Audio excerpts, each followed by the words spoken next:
militerisasi akan kembali seperti nuansa Orde Baru. Kalau militerisasi kembali seperti nuansa Orde Baru, saya katakan sangat tidak mungkin. Tidak mungkin. Kenapa tidak mungkin? Karena pemerintah sekarang adalah pemerintah sipil. Ya. Presiden mendirikan partai berkali-kali, sudah 1, 2, 3 kali kalah, bahkan 4 kali dengan 2006. Kemudian sekarang yang kelima baru memenangkan pertarungan melalui partai politik. Yang kedua, partai yang dipimpin oleh Presiden Prabowo Subianto adalah salah satu partai pemenang pemilu. Melalui proses demokrasi, pencapaian Presiden Prabowo Subianto juga terpilih melalui proses demokrasi. Adanya dinamika right to vote, ada dinamika right to take a part of government, ada dinamika free and fair election, dan ada dinamika resource. Dan proses peralihan kekuasaan juga berlangsung secara baik dan benar. Dalam suasana pemerintah, proses yang baik telah menghasilkan pemimpin yang baik. Karena itu sangat tidak mungkin sistem otoritarianisme akan bisa hidupkan kembali. Itu yang pertama. Yang kedua, yang berikut, yang ketiga, itu yang kedua tadi saya tambah lagi.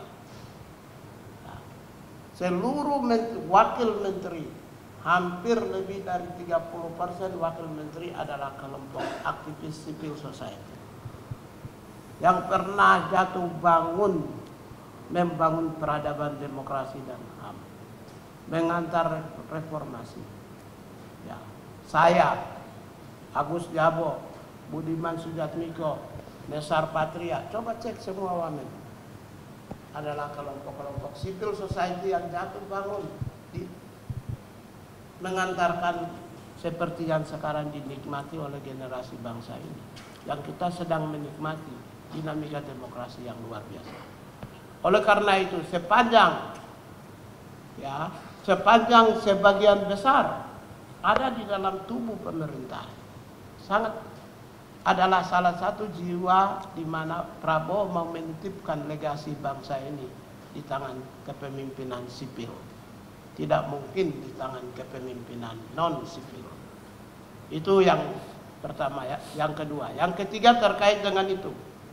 Astacita nomor 1, demokrasi, HAM dan Pancasila, yang memayungi 2, 3, 4, 5 dan 6, 7, 8. Ketika HAM, demokrasi, Pancasila nomor 1, kemudian program-program prioritas pemerintah 17, nilainya adalah nilai-nilai hak asasi manusia, termasuk kebebasan ekspresi, kebebasan pers, ya. Makan bergizi gratis, sandang, pangan, dan papan adalah hak asasi manusia. Soal makan, hak pangan, semua. Pendidikan, kesehatan, ekonomi, semua menyangkut tentang HAM.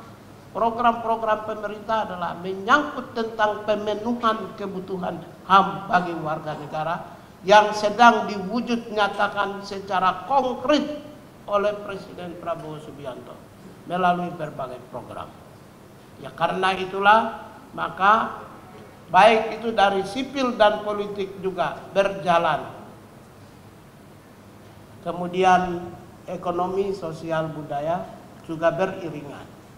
Kedua-duanya jalan. Ya, hak sipil politik juga jalan, tapi hak ekonomi, sosial, budaya dan jalan. Dan menjadi kebanggaan saya, kami semua hari ini adalah kedua hak ini ditempatkan di bawah koridor Astacita dan program prioritas pemerintah. Lalu pelaksanaannya salah satu wujud nyata menghadirkan salah satu iklim demokrasi dan HAM bangsa ini adalah menghadirkan Kementerian HAM.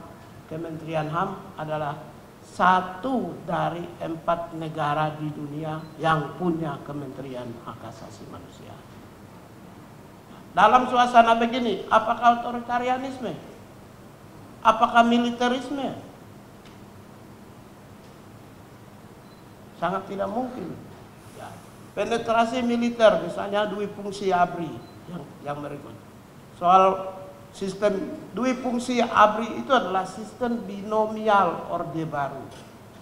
Sistem binomial Orde Baru itu ditunjang oleh sebuah konstitusi, institusi-institusi, ya bangunan pemerintahan, kebijakan yang memang harus mendrive keduanya.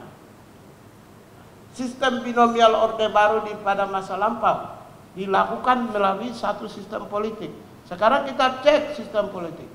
Mana fraksi ABRI di DPR? Karena itulah sebenarnya yang mengolah politik dan pemerintahan, kekuasaan di pemerintahan. Ada nggak fraksi ABRI di DPR? Tidak ada fraksi ABRI hari ini. Ada fraksi ABRI di MPR, ada nggak? Kalau ada sebut dong. Nggak ada kan? Terus gimana dengan sistem binomial itu jalan? Karena hak budget DPR yang pegang, hak legislasi mereka yang pegang, hak pengawasan mereka yang pegang. Sehingga ketika tidak ada fraksi ABRI di DPR, sudah pasti tidak mungkin militer masuk di dalam pemerintahan.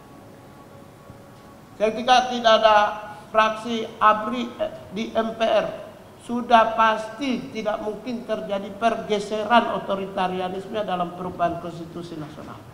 Tidak mungkin. Ini kita nggak usah bicara tentang peristiwa kejadian 1-2. Kita bicara tentang sesuatu dasar, bangunan dasar yang menggeserkan, memunculkan sistem binomial Orde Baru atau dui fungsi. Sangat tidak mungkin. Coba kasih contoh. Ada nggak fraksi ABRI yang mengolah dapur legislasi?